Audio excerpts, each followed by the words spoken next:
September महिन्याच्या सुरुवातीला ग्राहकांना झटका बसला। 1 सप्टेंबर 2024 रोजी सकाळी LPG गॅस सिलेंडर महाग झालाय।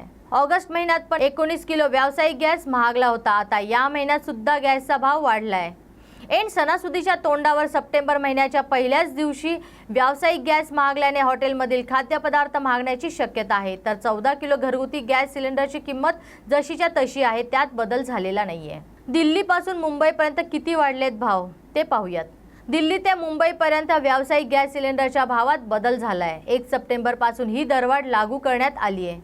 दिल्लीत 39 रुपये प्रति सिलेंडर दरवाढ झाली आहे। कोलकाता आणि चेन्नई शहरात व्यावसायिक गॅस सिलेंडरच्या भावात 38 रुपयांची वाढ झाली आहे।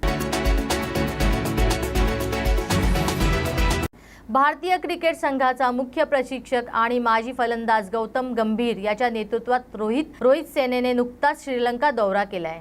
टीम इंडियाने श्रीलंकेविरुद्ध तब्बल 27 वर्षांनी एकदिवसीय द्विपक्षीय मालिका गमावली आहे। मात्र त्याआधी सूर्यकुमार यादव याच्या कॅप्टनीत 3-0 अशा एकतर्फी फरकाने जिंकली आहे। टीम इंडिया आता बांगलादेश विरुद्ध मायदेशात कसोटी मालिका खेळणार आहे। एकूण 2 सामन्यांची ही मालिका असणार आहे।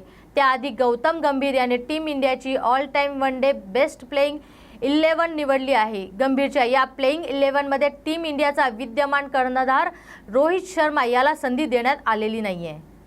गौतम गंभीरने स्पोर्ट्स संबंधित बोलताना ही ड्रीम प्लेइंग 11 निवडली। त्यानुसार स्वतः गंभीर आणि वीरेंद्र सहवाग हे ओपन असणार आहेत। त्यानंतर राहुल द्रविड, सचिन तेंडुलकर आणि विराट कोहली या तिघांना मधल्या फळीत ठेवलं आहे। तसेच युवराज सिंह आणि महेंद्र धोनीसह समावेश केलाय।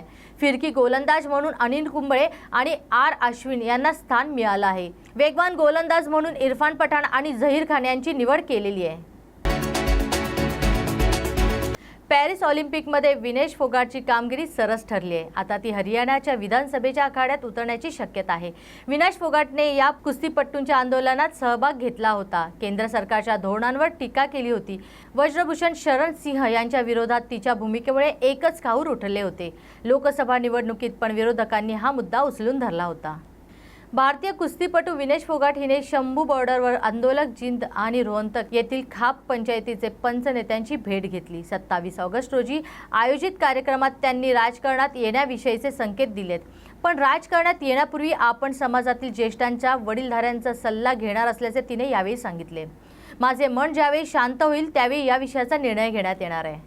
विनेश फोगाटचे कुटुंब राजकारणात सक्रिय आहे। तिची चुलत बहीण बबिता फोगाट हिने 2019 मध्ये विधानसभा निवडणुकीत भारतीय जनता पक्षाकडून दादरी विधानसभा निवडणूक लढवली होती। तर विनेश काँग्रेसच्या बाजूला झुकलेली दिसत आहे। या दोन्ही बहिणींमध्ये राजकीय मतभेद पण समोर आलेले दिसते।